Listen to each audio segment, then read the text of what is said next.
শুভ সকাল বন্ধুরা। আজকে আমি পটল আলু দিয়ে পনির তরকারি রান্না করব। তার জন্য প্রথমে আমি আলু এবং পটল কেটে রেখেছি, এগুলি এখন ভাজছি। পটল আলু ভাজা হয়ে গেলে তারপর আমি পনিরগুলি ভাজবো।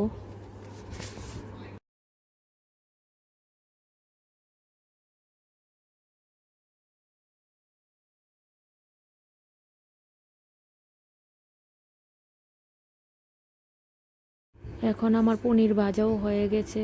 এখন আমি সম্বাস দেব, তেজপাতা, শুকনো লঙ্কা সম্বাসে দিলাম, তারপর মেথি দিলাম সম্বাসে। এগুলি একটু ভাজা ভাজা হয়ে যাওয়ার পর আদা এবং কাঁচা লঙ্কা ভেজে নিচ্ছি এবং জিরার গুঁড়াও দিয়ে দিলাম। জিরার গুঁড়া একটু ভিজিয়ে রেখেছিলাম, এখন দিয়ে দিচ্ছি। এগুলি ভাজার পর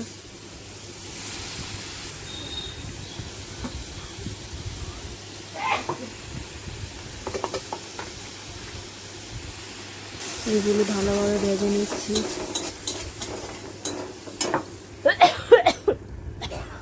এগুলি একটু ভাজার পর একটু দুধ দিচ্ছি, দুধ দিয়ে মশলাটা ভালো করে কষিয়ে নিচ্ছি। মশলাটা ভালো করে কষা হয়ে গেলে এখন আমি সবজিগুলি দিয়ে দেব।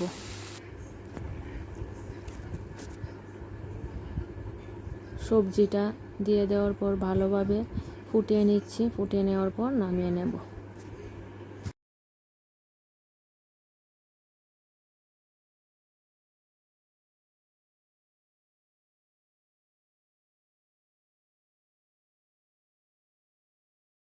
এই পটল আলু পনির দিয়ে যে নিরামিষ তরকারিটা রান্না করেছি কেমন হয়েছে একটু বলবেন প্লিজ।